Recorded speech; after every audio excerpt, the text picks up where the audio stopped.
Perkenalkan, saya Muhammad Ilyas dengan NIM 14223074. Saya akan mempresentasikan tugas material maju. Untuk pendahuluan, penggunaan aluminium sebagai material EV baterai tray mempunyai beberapa masalah yang cukup signifikan, terutama jika dibandingkan material komposit modern. Secara spesifik, berat aluminium sangat tinggi, ketahanan korosi yang rendah, serta konduktivitas panas yang tinggi. Hal tersebut berbanding terbalik dengan material komposit modern.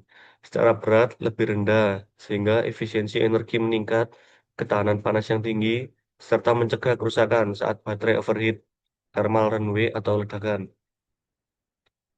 Berikut yang kiri adalah fiber karbon, kanan adalah resin epoxy.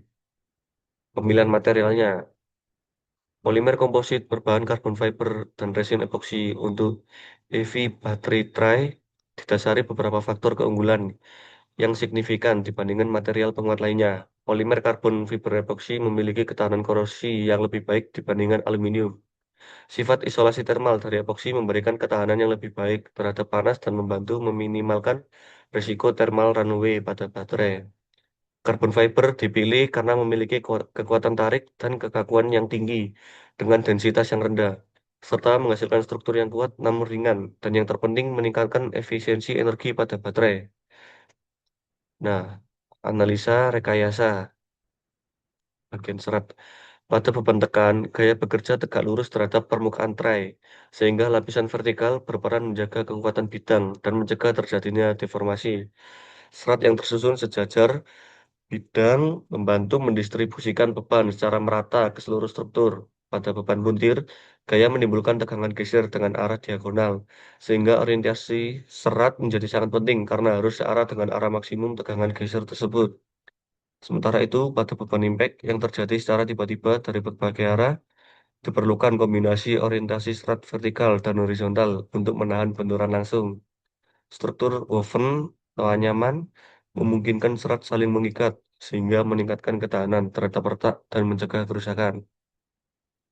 Untuk analisa rekayasa manufaktur, yang pertama, proses dimulai dengan persiapan cetakan yang telah dibersihkan secara menyeluruh, kemudian dilapisi cairan wax agar komposit tidak menempel dan mudah dilepas setelah proses selesai. Yang kedua, selanjutnya diaplikasikan lapisan awal surface layar untuk meningkatkan kualitas permukaan. Yang ketiga, setelah itu diletakkan lapisan serat carbon fiber dengan arah vertikal sebagai struktur utama yang berfungsi menahan beban tekan dan menjaga kestabilan bentuk. Lalu diresapi oleh resin epoksi secara merata. Untuk yang keempat, berikutnya ditambahkan lagi lapisan dengan arah horizontal yang berfungsi untuk menahan beban butir dan geser agar struktur lebih tahan terhadap deformasi. Untuk langkah yang kelima, ulangi proses hingga 10 lapisan. Untuk langkah yang keenam, setelah semua lapisan tersusun, dilakukan proses vacuum bagging dengan menambahkan peel ply, kain tipis di atas lapisan komposit terakhir, perforated film, atau plastik tipis yang memiliki lubang-lubang kecil, dan breather, kain tebal yang diletakkan paling atas sebelum vacuum bag. Lalu, seluruh susunan ditutup menggunakan vacuum bag yang disegel rapat. Untuk langkah yang ketujuh, sistem kemudian dihubungkan ke pompa vakum untuk menghisap udara, menghilangkan gelembung, serta memadatkan dan merapatkan resin di seluruh lapisan. Untuk yang tahap ke-8 adalah curing, yaitu proses pengerasan resin baik pada suhu ruang maupun dengan pemanasan sesuai kebutuhan hingga material menjadi kaku dan kuat. Untuk yang ke-9, produk dilepas dari cetakan dan dilakukan proses finishing melalui proses pemesinan untuk menghasilkan EV baterai tray yang siap digunakan. Nah, untuk identifikasi potensi kegagalan beserta mencegahnya, yang pertama, delaminasi antar lapisan terlepas.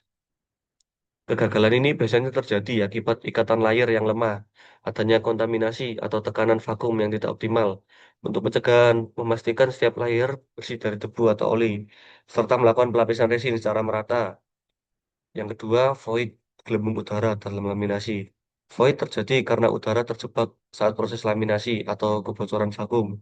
Untuk pencegahan yaitu memastikan sealing vakum bag sempurna, menggunakan breather dengan benar, serta melakukan proses vakum secara bertahap agar udara keluar optimal.